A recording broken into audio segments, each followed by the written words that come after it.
Ядох от скъпите ягоди в продължение на 7 дни. Останах без пари, но ми дадоха повече витамин С и по-силен имунитет. Ти опита ли ги вече? Подпомогнаха имунната ми система, по-бързо се възстановявам. След тежък работен ден, сърцето ми стана по-здраво, поне така си мисля. Ягодите понижаха лошия холестерол, ЛДЛ, оправиха кръвообращението ми, подобриха чревната перисталтика, намалиха подуването и хранят полезните бактерии в червата, загубих малко тегло. Ягодите са нискокалорични и засищащи.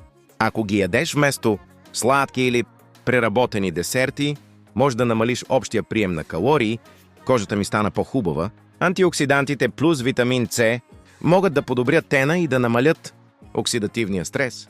Възможни нежелани ефекти при някои хора: алергична реакция, сърбеж-обрив, дразнене на стомаха, ако се ядат в много големи количества, повишаване на кръвната захар, ако се приемат прекалено много. Колко да ядеш? Около 150-300 грама на ден е напълно нормално. Количества за повечето хора.